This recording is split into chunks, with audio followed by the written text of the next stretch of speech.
Well, hello, everyone, and welcome to the New Intelligence Podcast. Once again, our latest episode features a couple of really interesting people who I think you'd like to see. First of all, I'm Adam Riggio. I am the host, unfortunately for all of you. And with me here is Dean Boukydis, an education professional and business person with hundreds upon thousands of years of experience in the topics that we're going to be talking about today, along with a wide variety of other topics in the education field. And with me also is Youssef Youssef, a professor and also with many, many years of experience. More importantly, he is the president of CIMO, the Chartered Institute of Marketing Management of Ontario. You said it right. The Chartered Institute of Marketing Management of Ontario. I will get this name correct all at once at one point without having to have it written down in front of me. Long names. Anyway, we today, this episode of New Intelligence, we're exploring the role of artificial intelligence in education. And one of the most important things we're doing with this is busting a lot of myths and probing into the truth of how AI actually will be sensibly applied in the field of education today, and how that affects some of the wider issues that affect post-secondary education in Canada, which is where we are based, but also in North America more widely, and in the world in general, and the industrialized and technologized world. So small topics as usual.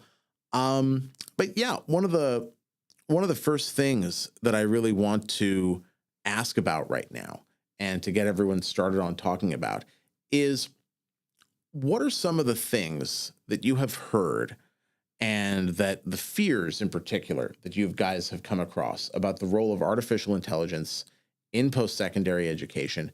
How is it being used, and what are people afraid of about its uses first and foremost? Because there are a few things we need to talk about in terms of false fears, and then there's real fears and substantiated fears. So, Youssef, what are some of those fears? Well, thank you, Adam and Dean. It's nice to meet you. So there are many fears, I guess, and these many fears have origin in the fact that most people do not understand how the technology is working, and still attached to the old-fashioned model of education that has created. And I think in the pre-industrial era, where we were used to certain way of things and putting things in boxes, and then the competencies and skills were put in ways that technology was not aiding them. Now that technology is not evolved, so people are afraid of technology.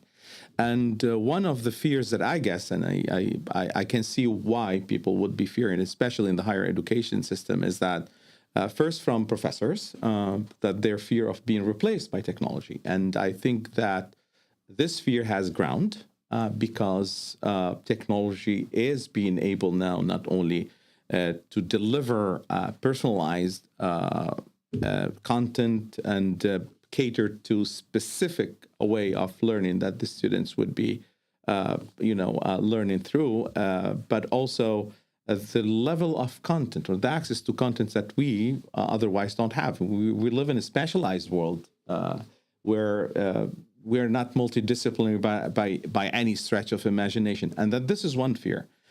The other fear is that it comes to the cognitive capacity of our students. So sometimes the faculty are concerned about outsourcing some of these cognitive tasks that, like critical thinking or many other soft skills that we mentioned here, communication skills, written skills, where ChatGPT is leveling the playing field. And this is another fear that some people are facing. And then the third fear is about the industry in general. What's going to happen to these institutions, pachydermic institutions that do not respond to the market needs, to your point, Dean. And this is, and in my opinion, it is transformational change that will transform the industry of higher education. And then this structure that is feeding a lot of big salaries will cease to exist, in my opinion, in the near future. I'm talking in my perspective in 10 years, where those administrative works will be relegated to technology, and technology will be taking over teaching and learning, and we will be much more focused on competency and skill-based learning. So I see major transformation, fears that have ground because things are happening. But what I see too, that people do not understand what's going on around them and still attached to old-fashioned system, whether in teaching and learning or administration. Because I mean, I personally have no real fear regarding the prospect of, like, say, administrational shrinkage, right? If anything, the last 20 years of my career in the post-secondary sector has seen a lot of programs suffer from too much administrative bloat, if anything. So what I'm interested in kind of hearing, from both of you really as well, is what is it about AI? How will it be used in such a way that will make the bloated administration of so many post-secondary institutions, will make that actually disappear, or at least become so redundant that most post-secondary institutions, board of governors or other decision makers will look at some of these administrative positions and be like, you are now even more obviously useless than you were at the beginning. And I can no longer deny this. What will exactly happen? What will it do? I think it's going to do the same thing that it's doing and disrupting in many other industries. We've had conversations about this where, AI and current forms of AI are rocking the legal community, where we no longer need 30% of our lawyers to write contracts anymore because the machines can do this just fine. They can write contracts. What it can't seem to replace are the negotiations or the courtroom lawyers, right? So what's happened, I think, in post-secondary, we became complacent. In a very big way, and we just delivered content, and we took it the easy way out, and we used technology as a labor-saving device. We put multiple choice questions onto a test, and we had a machine mark it for us. There was no assessment and evaluation on that. So the industry got lazy and got complacent. AI's come up, and it's shaken up and what we should have been doing all along, and we're still reacting to that right now. So I'm excited about AI coming in as a competitor. I think that's really important. Hopefully, it's going to bring back education to analysis, evaluation, and creation. That the machines don't do well. And hopefully, academia is going to refocus on that, refocus on the classroom and how that works. Yeah. If I can get back to the question of fear, and I guess this is a question of the implementation of AI software. The fear is the change. The fear is fear in general. As always. Change. Oh yeah, As always, change. Yeah. This is the fundamental fear. We got complacent. This has come in and rocked our boat. Yeah. I mean, the thing that I think is the only thing that I think, the only fear that survives when you say you bracket, take the fear of change, throw it out, right? The only fear to me that survives is fear of misapplication, or rather fear of a too wide application. Thinking that, and I think this is a problem where decision makers about the implementation of AI don't necessarily know that much about the technological limits of AI, right? Like what you've said, the fact that a lot of the creative human labor of education work can't really be replaced by AI. But there is the perception among many decision makers that it can, and that even after some of the mediocre results might be seen, the cost savings and the fact that some of those decision makers might not necessarily have been able to tell good content from bad content in the first place, right? And then the question becomes, will this be misapplied to bring down the quality of education further? Well, if I weigh in, first of all, I think the creative work has been impacted hugely by artificial intelligence.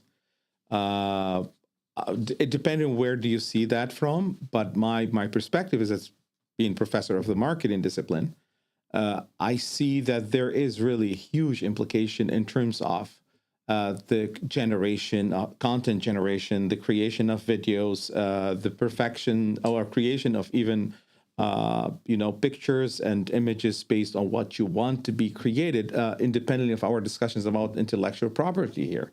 So the creative part is being impacted. The copywriting part is being impacted. What we need to question here is how long is that, or how far that can be. And as professors and educators, we need to reflect on the ethicality of this approach, number one, and then you're right about the quality of these outcomes. And I see that outsourcing this, and one of the fears that you're saying, okay, what my students need to be good at going to the industry and what industry wants them to be good at. And from that standpoint, I see artificial intelligence as one more tool, if we use it properly, to the extent that our students will be focused much more in developing their critical thinking capacity or capabilities, and their innovative and creative capabilities, not in the creation part of it, but making the judgment that you mentioned here, Adam. So this is my take. Quality will be a huge issue, and then I would like to say something later about how I do see the future of higher education. How do I see this industry unfolding? Oh, most definitely. I mean, this is literally the brand of this show is the future and futurism. So that's definitely a conversation we need to have. How I want to get there, I want to plot our way there a little bit, because one thing that really caught my eye in what you said, the proper use, using it properly. What is the proper use? Not how the, cost saving at all cost business person will use it. We see that already in all the mediocre AI products that we see. I find new examples every week in my everyday news reading that I bring to my own students as an educator, and that I just sort of keep in the bank as like ridiculous things that I see of the misuse of this. But what is the proper use of AI? That's a really good question. And if I can use an analogy, it's like all of us in post-secondary can drive a car. So I'll bring a Lamborghini Countach into the road here, into the parking lot here, and say, okay, everybody take an individual turn. That car can go from 0 to 100 kilometers an hour in 2 seconds. How many of us can drive it? Right? Very few of us. We can drive the car, but we can't maximize what it is. So I use that as an analogy to us as an institution and teachers using chat. We've seen chat. We go on and we play with it. We play with large language models. We play with this stuff. We play with artificial intelligence, but we don't understand what drives it or how to drive it well. I have yet to see an institution, all right, collaborate with the creators to say, show us how to drive this Lamborghini. All right, and maximize its use to its efficiency. We can't do that yet. I hear teachers, we've been to webinars where they're saying, we're using it, it's writing my lesson plan. Are they even analyzing the lesson plan to see what's coming out of it? They're not. They're using it to sound, it's the cool thing to do. Yeah. Because okay, so this is one of the examples that I was thinking of. I'm going to bring this up because it's a really funny example. And this is the news from just 3 days ago as far as our recording date goes.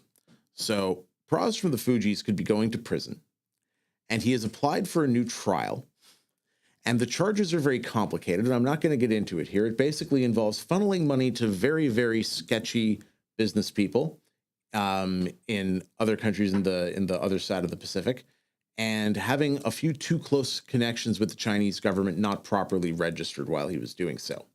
But the interesting thing is he has applied for a new trial because he discovered that his lawyer was also working for an AI company, and he went on several media appearances after the trial bragging about how useful the AI system was in writing the materials for the trial, right? So not just the ordinary things like contracts and application materials, the sort of more cookie cutter lawyer documents, legal documents that you need to have, but he also had the AI write the closing argument.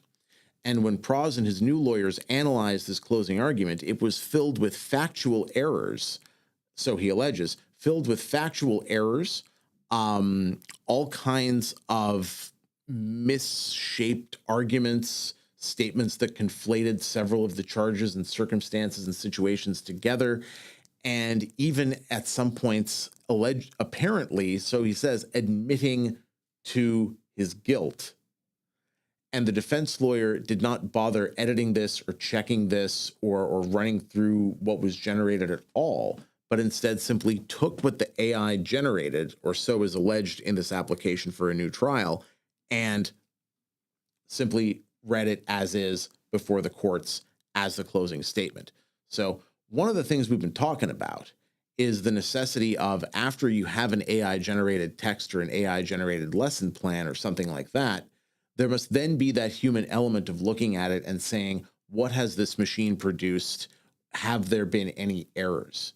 There seems to me to be a presumption that AI means errorlessness.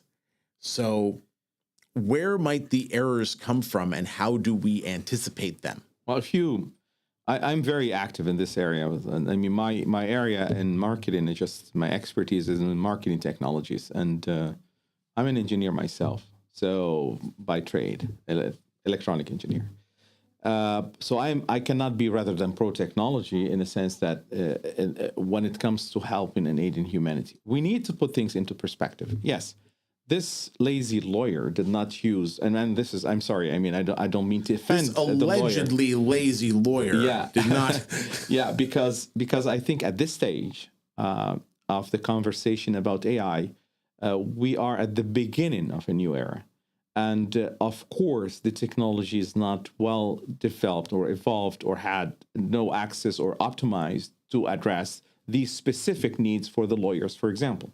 But we know for a fact that many decisions in the financial market, good decisions, have been made and supported by artificial intelligence. Indeed, the Wall Street is full of these algorithms or complex algorithms with technology of networking technologies at speed, and so that connects to Wall Street. So I believe the issue is not how technology will get, or how fast technology will get to get these verdicts or the preparation for the trial right. I think what would be the role of humans in after this happens, and whether if we have these capabilities to look at this and say, well, that makes sense or does not make sense. And this is where our role as educators lies, in my opinion. But it's a very difficult task, because we are now in a very, what we call general artificial intelligence era, where artificial intelligence can barely handle human tasks. But we're moving towards much more capacity in terms of artificial intelligence, and this is what we call superintelligence, which will be 200,000 times maybe our capacity in reasoning or having access to the volumes of information that are out there. Plus, we are in very close, maybe in 15 years, hopefully 20 years, to the quantum technology that will be boosting by thousands or hundreds of thousands of times the current supercomputing technologies that we have available. So I think it's not the technology itself, it's how can we build capacity using this technology to create the critical thinking, and what will be our roles or the professional roles that we are looking after as educators to see what the industry is looking for. Because I'm sure that optimization is something, efficiency is something as an industry. I want to save money, and I can invest in technology, working 24/7, and I don't want to pay people. They have no unions, they don't complain, and then they don't have access to volumes of data that are needed to decide on matters. So whether in the legal field or the finance or marketing, we are facing major challenge. Nobody knows the end game of this, I guess, based on what I've read. But I think we need to think fast, not slow about this, because there's a lot in the plate rather than only, as it goes back to our role as educators and the role of institutions of education as well. Well said. And I'd like to add to that, and I agree with everything you said. We have a tendency sometimes to not step back and learn from history. Yeah. So AI 1.0, we've been using it for 15 years.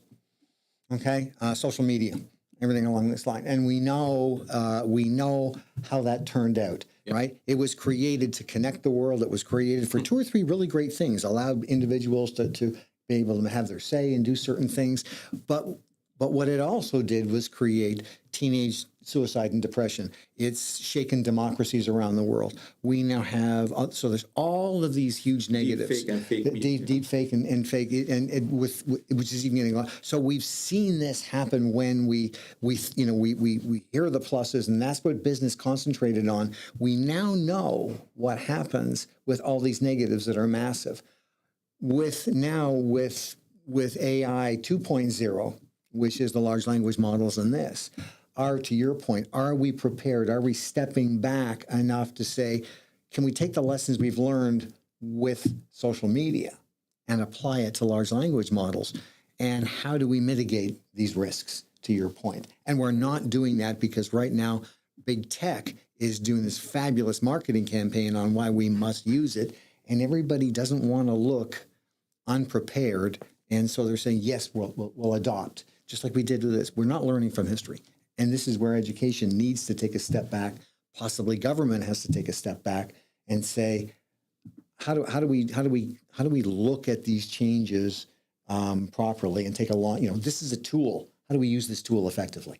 Of course, I agree. And we're not doing that right now. And that's one of the biggest risks I see, not removing of jobs. What will happen, right? We know how powerful language is. It's caused wars over millennia. It's caused everything else. These large language models can be incredibly dangerous. And to your point on deep fake, and not now knowing what we can see, anything we see online, is it actually real? There's a huge negative. What are we doing to mitigate that? Those are the risks. I mean, what would the critical approach to this look like? I mean, this is what I'm trying to really get into here. Cut away the analogies, cut away the structures, and be like, what are the powers that artificial intelligence has? And how do we, as critically thinking individuals, how do we educate ourselves to control those powers, right? What is that? What do we do with ourselves? And Adam, our you mentioned the word that is a puzzle for all of us in education: control. Control. Where is the control? Is that in the hands of the government, the big techs, or us? For me, as an educator, I feel that we lost control a long time ago, and the government as well. It's at the hand of the big techs. And to your point, I mean, we do not learn from history, and clearly, social media has had given us great lessons that can be learned, and we can optimize those things. My concern is, and I agree with everything you said too, is that what would be the end game of this? Where we are going to head? I mean, what is the future of the humanity in general? And I'm not being pessimistic. I'm very optimistic, actually. But what kind of society would you like to have, given all of these conversations that are happening around artificial intelligence, the hype? Everybody is excited. I have international students that are very much excited about artificial intelligence. Why? Because it levels the playing field. Language is not a problem for them anymore. Their essays can be written by artificial intelligence. And we have been using this for some time, as mentioned by Dean.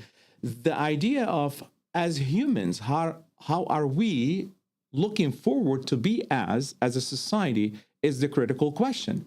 And I look at this, there are some philosophical approaches to this. I mean, the late philosopher Sigmund Bauman, he talks a lot about the blurry lines between reality and the liquidity or liquid society, right? And I see the liquidity very clearly now between the individual me and the virtual me that are blurred, and now we are confused, and our brains are being rewired because of the fake news, the deep fakes, the fake reality that has been created. So we are becoming cognitively different beings. And then this interference in our cognitive ability to discern things would interfere in the future, not only education, and the society at large. Well said. I agree with you 100%. And Tristan Harris put it best to me. Okay, Center for Humane Technology. I think he does a great job. Oh, yeah. I use him in my ethics lectures all the time. Where he talked about humans have a Paleolithic brain. We have medieval institutions governing our Paleolithic brains, and yet we have godlike technology going at a speed that far outstrips anything we can do. If we don't put some control over this, to your point, at some time in here, we're going to be in trouble because we still have this Paleolithic brain. Yeah. So how do we cope with deep fake? How do we cope with when we can no longer believe what we see or hear? How do we go about discerning this? And that may be the biggest challenge that we have to teach in a classroom, is bringing it back to, okay, analysis, evaluation, and creation of concept. Use the tools that are there. They're great tools. They're saving an awful lot of time. But learn how to analyze this. We've gotten away from that as educators. We need to come back to that. That even means we have to train some of our teachers in how to do this because they're products of that system. Yeah, the old system. The old system. Yeah. The complacent system. That is still running. Yeah. It still constitutes the rules that a lot of us who work in education kind of have to follow. Like we you look at academic integrity models that say are mandatory for our students to take, and the checklists of what they run through are the kind of things that are more suitable to what people were dealing with in the economy and the technology of the 1960s and 70s, rather than the much more versatile tools of composition, really, that we're dealing with now. So, like, I guess that's the next thing I really want to ask you guys about, which is, as educators, what does that look like? What are the kind of objectives we might have to put into our educational methods to give our students the practical knowledge to use AI critically, not just for their work in the school, but like out there and working with things and working with companies and working with people that themselves might want to overuse AI for the sake of a little bit of saving on their short-term bottom lines. Like, Adam, I have bad news. Shit. I have bad news. I hate that one. Damn it. You know, I think the system as it is right now, it will not stand for longer. The education system we're talking about, our approach to classroom needs to change, and our judgments of academic integrity as well. I mean, when we look at academic integrity and we ask students not to plagiarize, I mean, I get it. And this is the old-fashioned way to approach the ethics of dealing with academic misconduct. Now, when it comes for the current situation, where the proper system is designed based on what we define as an academic misconduct, how do we deal with the outcomes? And even though we have artificial intelligence systems that have some capabilities in judging whether artificial intelligence has been widely used or not. So and now we are asking the students to cite OpenAI or Brad or whatever the technology that they are using. So I think the system, the way it is, to your point, Dean, I mean, from preparation to this faculty on how to deal with this new reality, to helping them to be trained on these tools and understand how do they work so they can use it to maximize the student learning and their critical learning capabilities, and also to redefine what academic misconduct would mean. Because I think we've lost this kind of conversation long time ago with Google. Then we have the rephrasing mechanisms that are being used for a long time. And this is, again, Dean, so you mentioned that artificial intelligence. And we need to revisit this conversation. It's not as usual anymore. And I would like to say that our system will be transformed into something else that will have no classrooms anymore. That's my perception.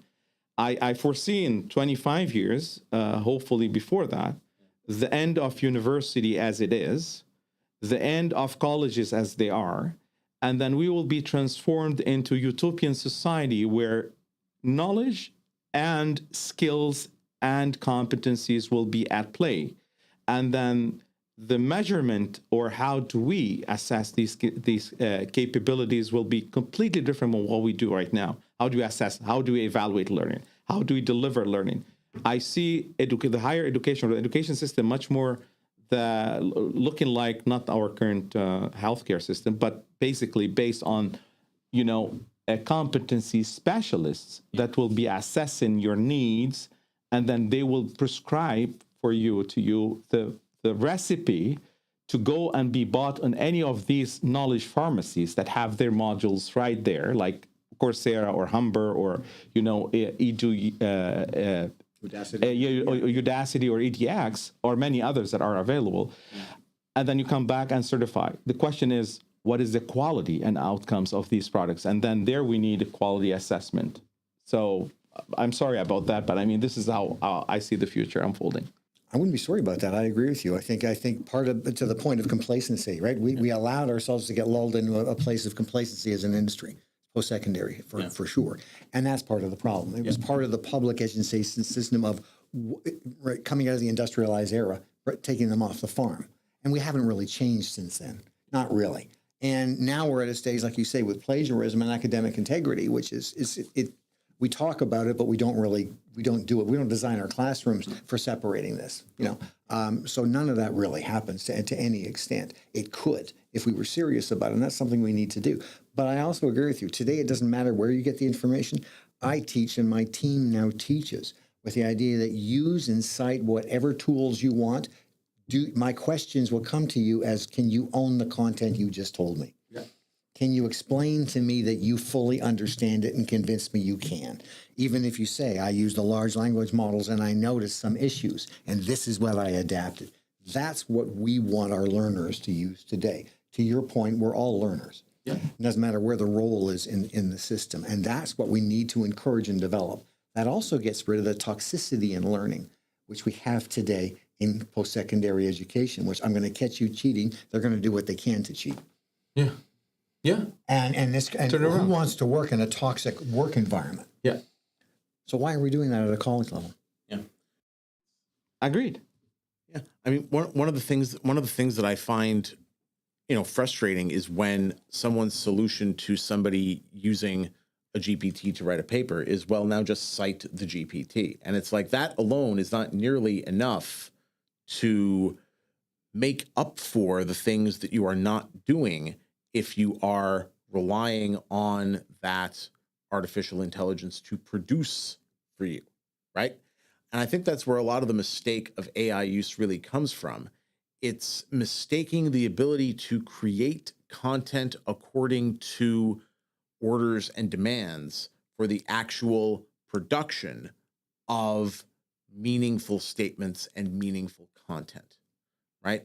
Going back to this case of the entirely alleged mistakes in this trial of the defense lawyer. How do we know you were going there? Yeah, exactly. of the defense lawyer who writes the closing argument, but does not read the closing argument until he delivers it, and does not check it, and doesn't see the errors and the mistakes and the different priorities, right? What do we do in the classroom, or even if it's just not a real classroom, but what do we as education professionals do in training our students to use AI creation well enough that what they produce will do what they want the produced thing to do? How do we unite that kind of real action with what the AI system produces? I would go to the stage that it's the basic understanding that AI is not the end product. AI is part of the process, and it's your ability to analyze and evaluate what you saw. To your point, where the lawyer made that mistake, thinking it was an end product. I see our professors doing the same thing. They'll have AI write their lesson plan. All they'll have, or a student will do it as the end product. It's not. What it did is a great labor-saving device to gather what's online historically. We'll talk later about biases that are there. We'll talk later, about hallucination later as well. How do they diagnose that? We need to get into that. We need to start training faculty to understand how to use this system, and they don't know. And not only train them, equip them with technology. Exactly. I see a lot, what I regret to see is that we are going through the same model that the industry is going through. Yeah.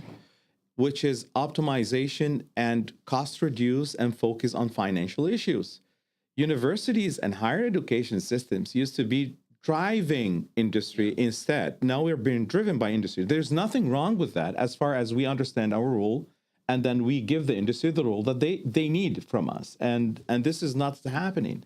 We are competing with the industry. We are competing amongst ourselves. We are looking after this efficiency model, and we're putting our faculty and not only in time schedule, but under stress to deliver. And I can see why. Well, one of the lawyer, for example, it's what comes to my mind was that a pressure on him to deliver on that whatever he was required for, and then yes, he optimized his resources, and he thought that artificial intelligence would do so for him. That's lack of understanding. He was not trained. But how can we help our faculty, our colleagues in the higher education system, not only to understand how to use it, but also to be trained on technology, and we know that we have resistance amongst some fellows that they don't want to use it. And how can we start, to your point, Dean? I mean, how can we make it a starting point, not the end point of this conversation about teaching and learning? I think we have to start with coming back to what's the purpose of public education, post-secondary education to begin with. Yeah. We've lost sight of that. Yeah. Is it a sales-driven organization today? What is its purpose? It is. And to your point, exactly. And I think as long as we haven't made that clear, the ideas that have been tabled here in terms of getting rid of classrooms, which is a great idea, coming back to apprenticeships, coming back to show me how you can do what you need to do in the workplace today doesn't need to be kept in a classroom. Asking Socratic questions, right? I mean, we know we have the tools. History has taught us this stuff. Yeah. And as humans, it's the same Paleolithic brain we're using. Yeah. Okay, but how do we optimize this? We've lost sight of what our purpose is. We need to bring it back.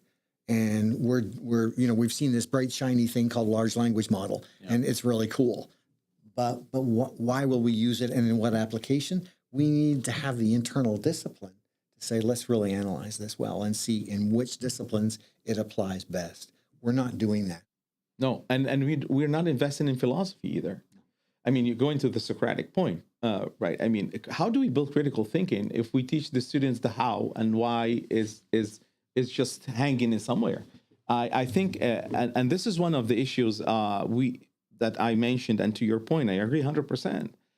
How do we make them critical thinkers? And everybody's looking at the Bloom, typology, and then we need to review that.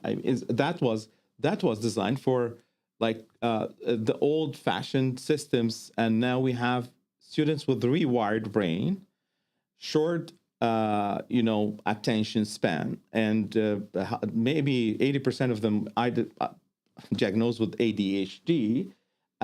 So how do we deal with this situation? How are we? I'm not an education specialist, but I mean, we need to revisit all of these issues in the light of not only making faculty ready, but also understanding the needs of these students and not emulating what the industry is doing. I mean, putting faculty under pressure and making them work hard to deliver and then to shrink, the investment on them so the outcomes would be okay, so the Ministry of Education is happy.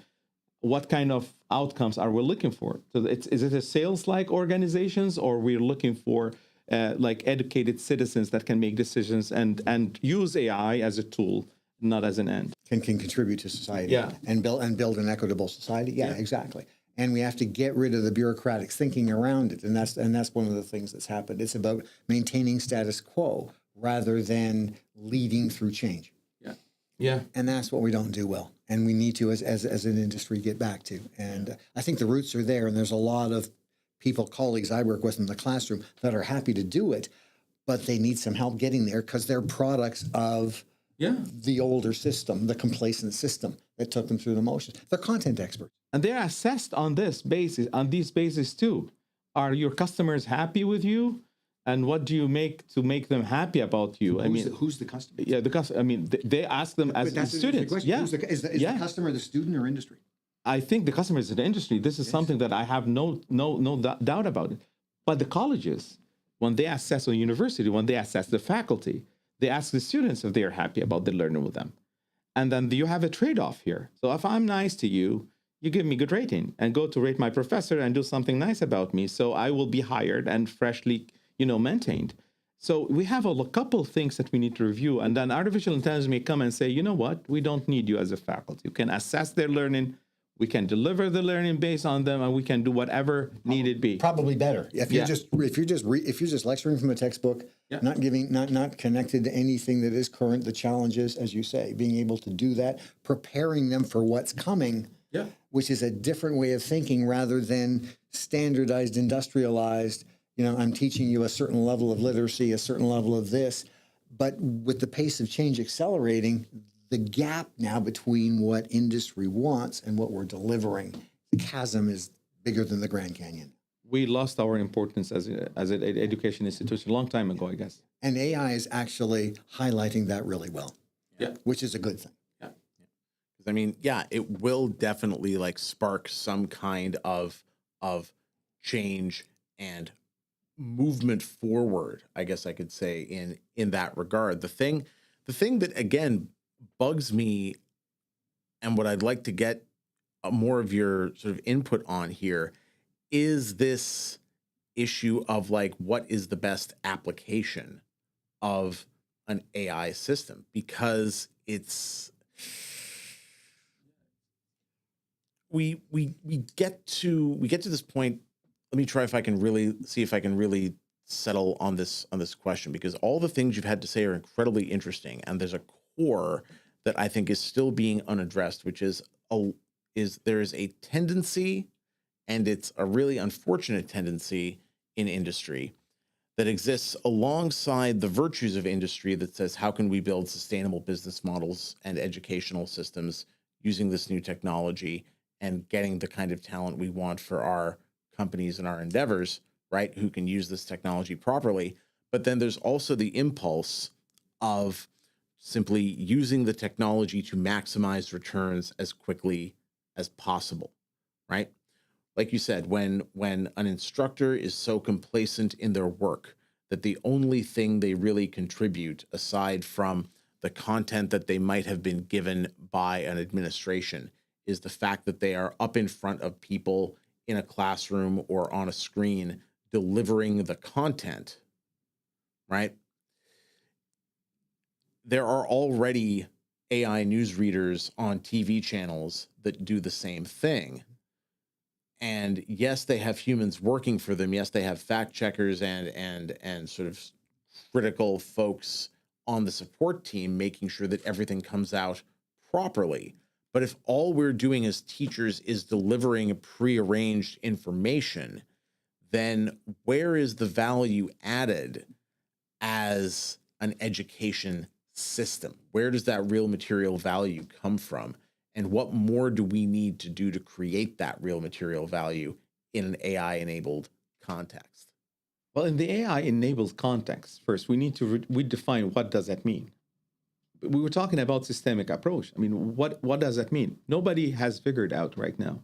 I am trying to innovate in my classroom. I brought in artificial intelligence. I brought ChatGPT based on conversation with industry partners that I have. And she said, what would be the role of artificial intelligence in my class?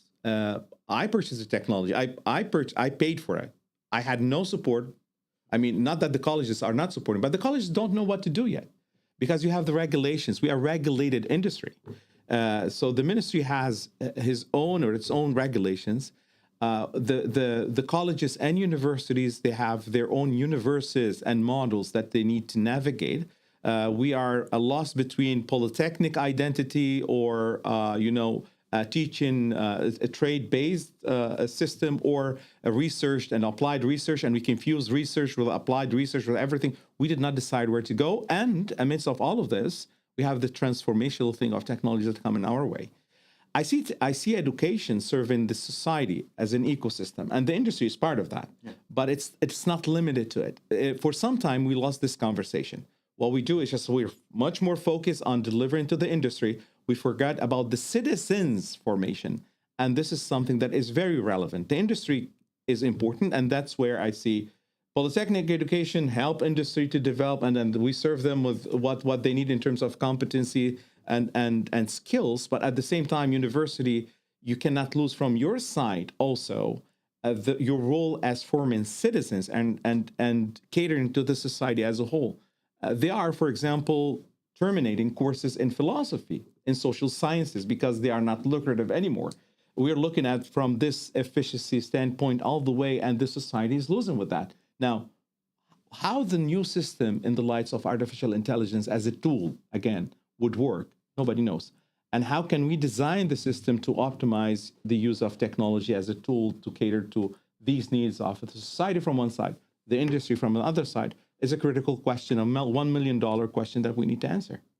I'm not sure. No, that's really well said, and I'm totally on board with that.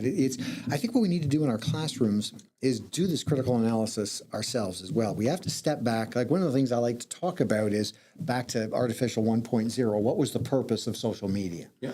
And I ask these questions in class, and it's really interesting when I get back, and we eventually distill it down to it was to sell screen time. Yeah. Okay, and understand that that's what drove it all along. All the rest of this stuff is window dressing to sell a business model that was about screen time and advertising. Okay, and that's what the driver was.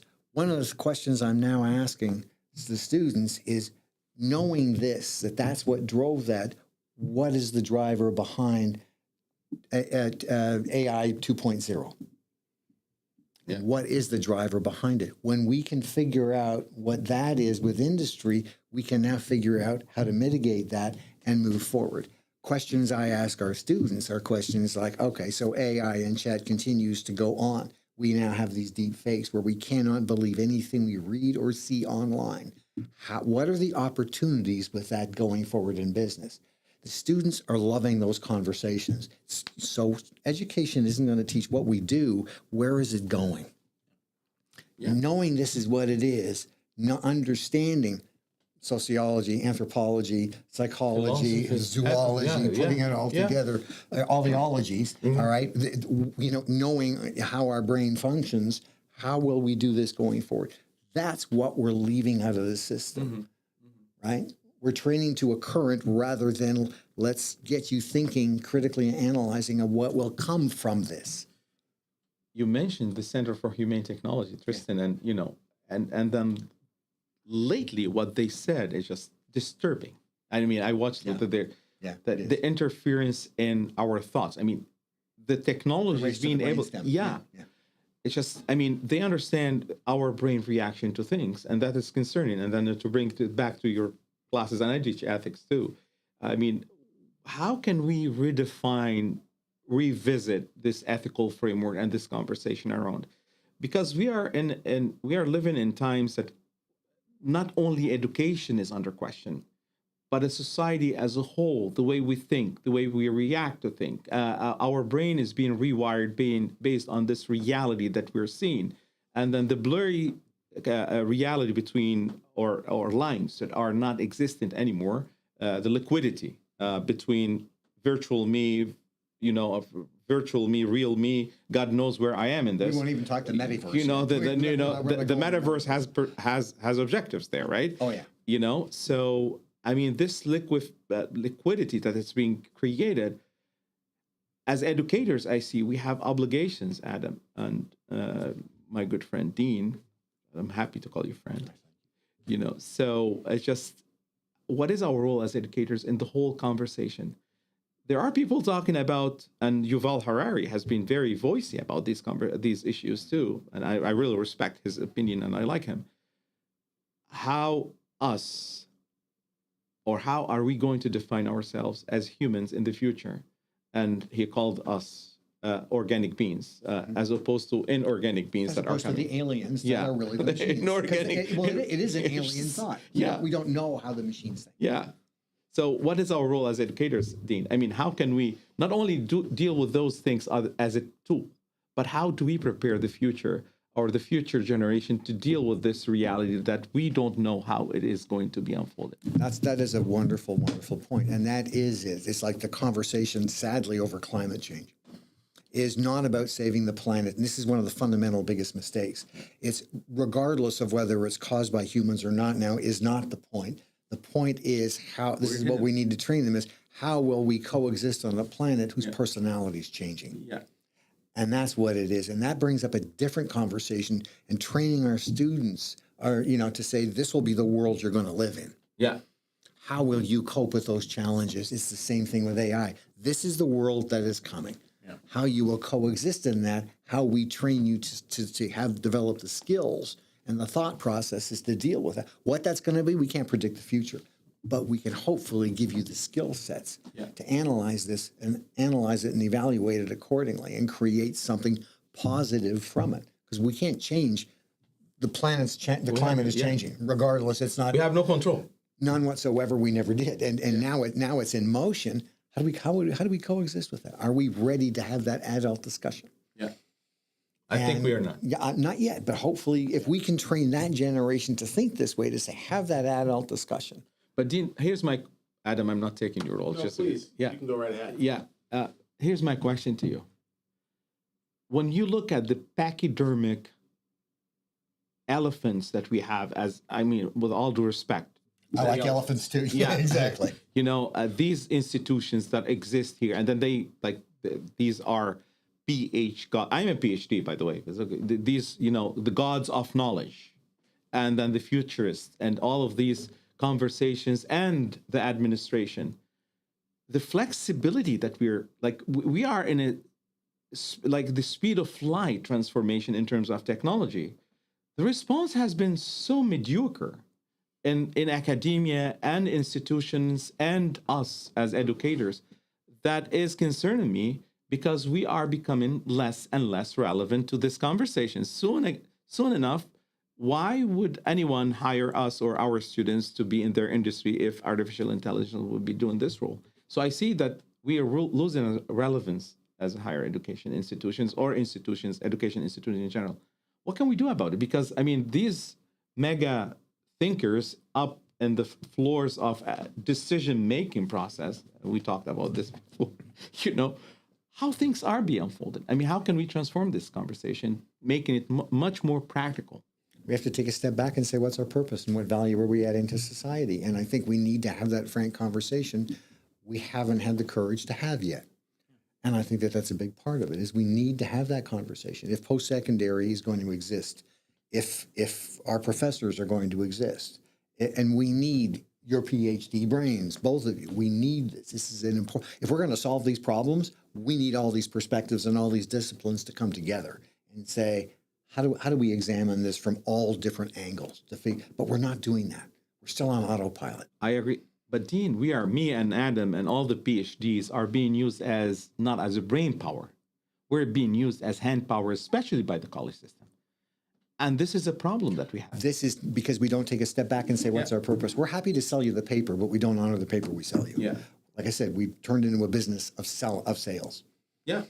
I've got professors that have 4 graduate degrees and they're going for a 5th. And I'm going, and what's that going to get you in terms of what you want to do next? And they look at me and say, what? I said, well, it's another tool in your toolbox, but to what end? Yeah.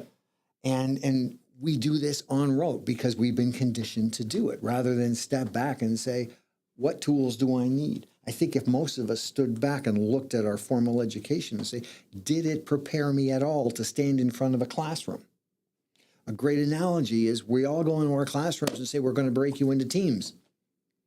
And then my question is, are you going to start, before you put them into teams, talking about Tuckman's 5 stages of team development? Are you going to talk about conflict resolution? Are you going to talk about FIRO? Are you going to talk about Schultz?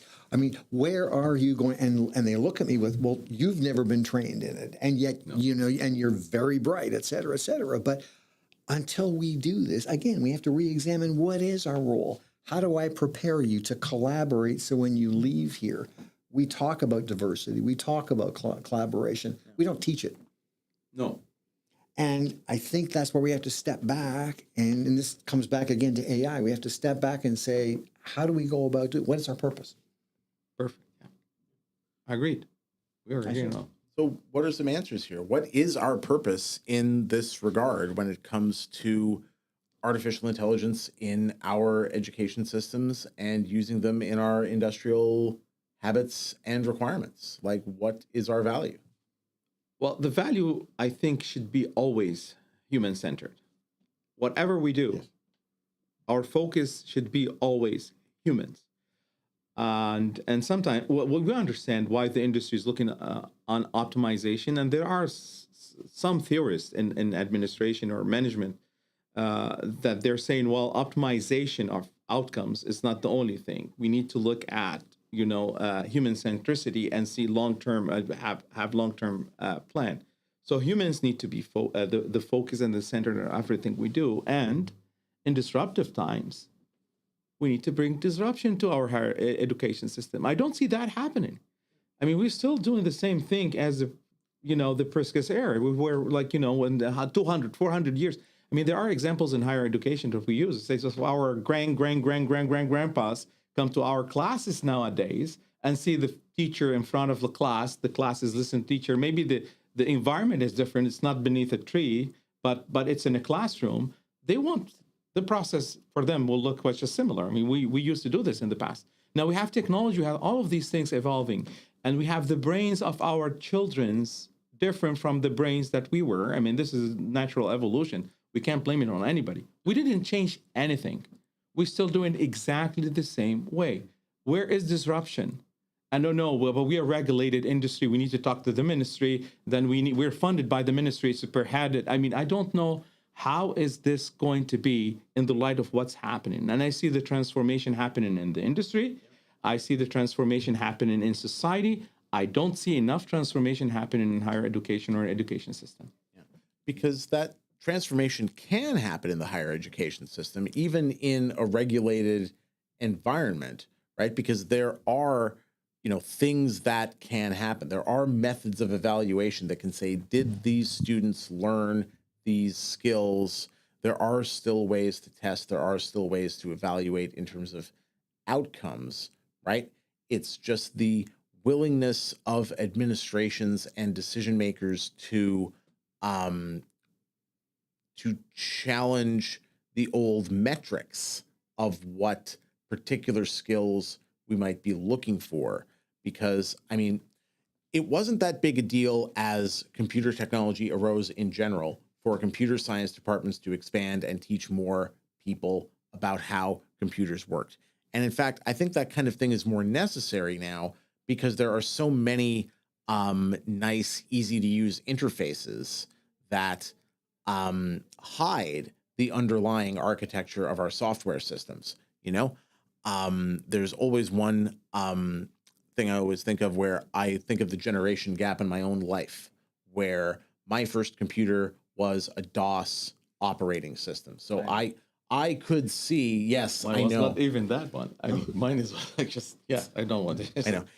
I find it very nice to feel like the young person in the room for the first time. Thank you. My pandemic grades have come in very nicely.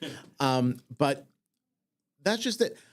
I knew, and I was probably among one of the last generations of people to know from everyday use what some of that underlying software architecture was, right?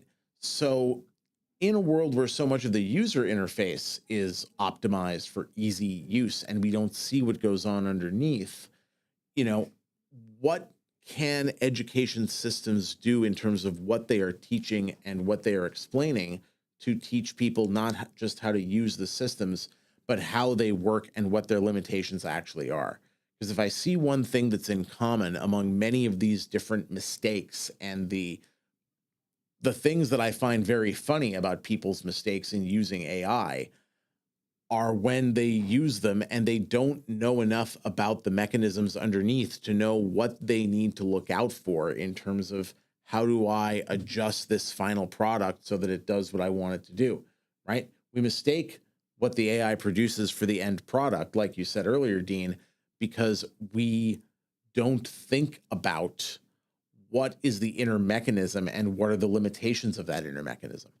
So, like, what could we do in terms of, even in the ossified system, even let's say, even with the departmentalized classroom-centric system that we have, what can we do in terms of teaching people about these systems that will improve their ability to use them because they'll know more of what's happening underneath the metaphorical hood?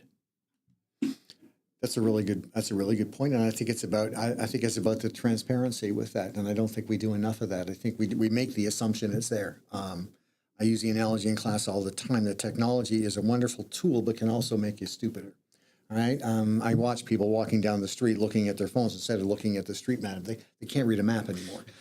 We use calculators and we actually forget how to 1 + 1 or just a calculator. Exactly. What's 14% of a million? And they go, wait a minute, give me. I said, no. If you don't, how will you know if it's right or wrong when you don't? So when I use those simple analogies, they smile and say, oh, I get what you mean. When was the last time you remembered a phone number?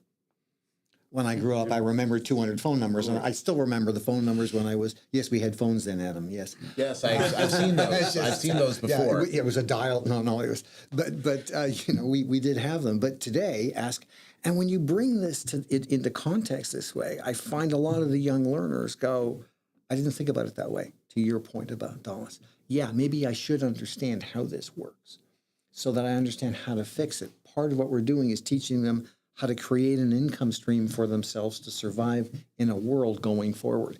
How will they do that? And I think we've lost that focus. We're looking at bright, shiny things and saying, use these without understanding what the bright, shiny thing is, and do we even need it? Yeah. Because one of the things that I think is, again, it's where those really funny stories about misapplied AI come from.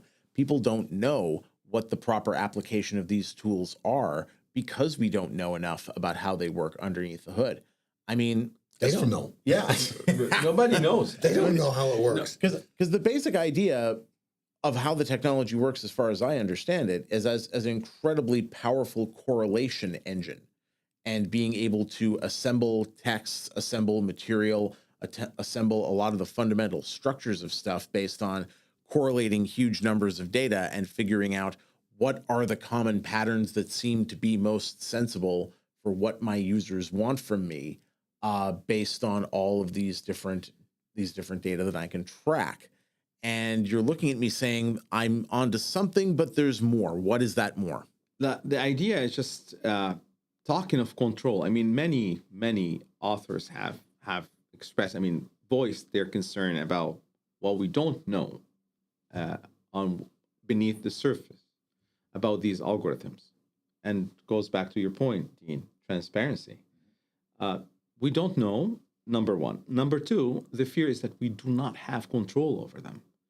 Because we're talking about a technology that emulates the learning that our brain, the way we were, machine learning is just, imitating how the brain works and optimized. Except a million times faster than we can. And access to the zillions of information and databases. So we don't have control. We don't control the outcomes. What come out of these learning that data, we have no, and this is the main issue that has been raised. I mean, until we step back, look at this and say, okay, what do we want to do with this, and where we need to come with this, and where we need to go with this?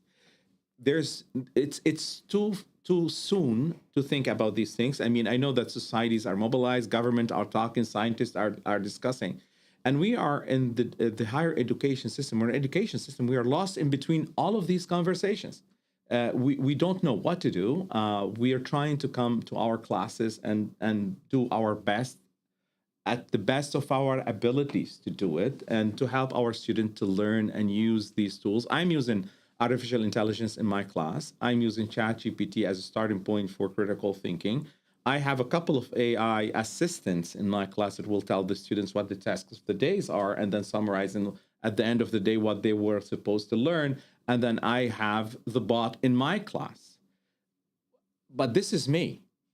Did the system ask me to do? No, I'm trying to make it. I'm not sure if this is the best way to do it. And I'm getting the feedback from my students to say, well, do you like it? Do you enjoy this? I mean, all the feedback system. I don't know where am I going with this. I have no idea how the system, because I have 1 or 2 or 3, 4 classes. How do I integrate this learning with the interdisciplinary things that are happening across the degrees or the diplomas or whatever the learning system is that we're at? I'm not sure how can we make this better, but by doing more of what you're doing, because you're leading by example, and you're doing. And this is a huge part of what isn't happening out there. The rest of it's a vacuum. So to your compliments to you, because you're doing it all right, as far as I'm concerned, because you're actually walking them through what's going on. So it's a living lab experiment, and they're thinking their way through. We don't give them answers. We're helping them formulate the questions.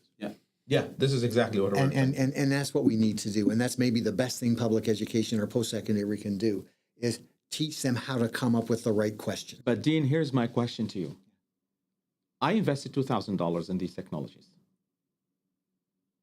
Does any faculty around me have, and I have the tech savvy side of life. So I'm an engineer myself, I code, I have this ability. What about the other faculty that have no? Without a doubt, yeah. They can't, back to our point of how do they drive this thing? Do they even understand what to do with it? I, of course, will not be naming any names in terms of who knows how to drive it and who does not. No names. No names are going to be. No promise. No, Sure. I'm not naming anybody. I don't. Yeah. Okay. I know. But the fact that you're doing this is the biggest problem we have today. Is there aren't a lot of doers in the class. Either they don't have the courage for it, or frankly, they may not know how. Yeah. And so I applaud you for doing that because that really does make a difference. All right? I know you do it in your classes. A little bit, But, not as much as you. But I'm an engineer. Take it with a grain of salt. I mean, True. So I'm very enthusiastic about technology and the use of technology, impact of technology in society. So I have been doing this for a long time. But the question is loveology, love, and the human centricity element of it. And this is my concern because when we use artificial intelligence and we say that we want to adapt our students to what the market is looking for, at the same time, I feel guilty because I am feeling that I am also at the same time taking from them this critical thinking cognitive element that would make them better thinkers than they are supposed to be. I'm not sure about what the answer to this question is, and it requires a lot of research, Dean. But at the same, I'm very much concerned about the hacking that Yuval Harari mentions to our language system by making our students or the outcome of the education process totally dependent on technology, eliminating the thought or deep thought process that we used to have, I think, on our generation. Not sure if we have it, but There was an attempt anyway. Yeah. Definitely. I agree with you. And it's, again, we have to teach them how to ask the questions. And sometimes that's even teaching us how to ask the right questions. And understanding we're not here to come up with answers. Climate change is real, for example. And how will we mitigate this and coexist on the planet? Where are the positive opportunities? Not doomsday. There's enough doomsday out there to scare everybody. It's, we've got choices and we all want to move forward. So there's the positive analysis of it with no rose-tinted glasses. I think we take the same approach to AI. Whether we like it or not, it's there. It's ubiquitous and it's moving forward, and we don't know where it's going yet. Question is, how will we need to work with it so we're not afraid of it. We need to understand it. Yeah. Even if we are heading towards potential doomsdays in our scenarios, there's nothing to be gained from simply sitting back in awe at the inevitable doom. The point is to experiment and figure out how to move through a period of doomsday with some kind of continuity intact, right? And at some point, I want to get in here to talk about this idea. More folks who have gone through in their lives or in their appearances, like real problematic, borderline or actual genocide kinds of experiences in their culture. See, how do you get through this? What is your memory of this? And how do you survive and thrive through this very potentially difficult period, right? Because it's very easy to come up with fears about what artificial intelligence will do when you don't know exactly what its powers are or what it can be, because that also includes whether it will be misused and how it will be misused as well. And make no mistake, AI is being misused, will be misused, but will be used for good too. I see where the potential of AI making revolution in many different fields.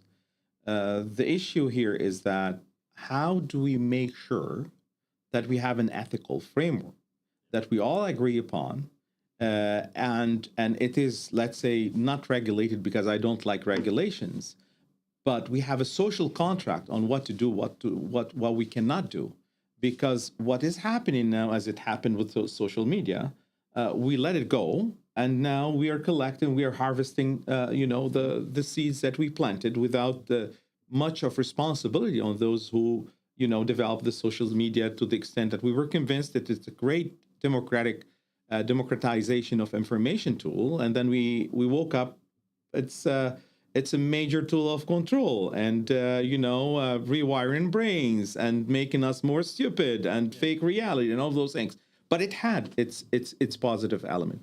We needed a strong ethical framework to survive this, let's say, doomsday that people are predicting in the future. I hope it never happens, because I still believe deeply in our humane capacity to adapt to what's coming and our superiority as inventors of this technology.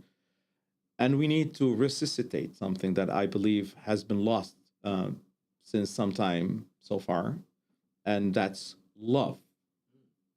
And people may find it like very cliche, but I feel with the development of technology, we became so individualistic in individualistic societies, and now collectivistic societies too. In Brazil, for example, I'm Brazilian, as you know. In Brazil, we used to be much more relating to each other and having this social life and supporting each other. Brazil is becoming so deeply individualistic. Hatred has been there. I've never, it's so disgusting. So loveology, I call it, the love, bringing this element, love in others, and paying attention to humanity and looking at this, social transformation and the weather changing around us and things are happening. Hatred is being nurtured in a way that has never been before, and the consequences are being catastrophic. I stand in my class and every day, and I tell my students, using my Brazilian way of delivering these things, that I love them. I have Muslims, Jews, Hindus, Christians, from all religions. And believe me, I'll love them the same way. And I do this because I want them to know that I love them, because trust has been lost.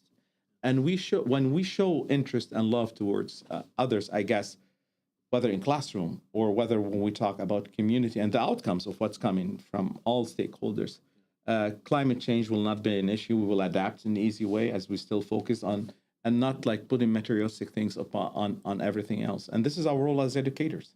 I mean, teach people how to love again, because I feel that this thing has disappeared. It's off AI, because AI does not know how to love. But I mean, this is what makes us different from AI: our empathy, our loveology, the way, like, our capacity of loving others and giving and sacrificing on for others. And this is AI would never maybe in the next 100 years would do for us. That's a sense of purpose. I like that a lot. And maybe that's a reason to keep some post-secondary education around, to develop that sense of marketplace and community.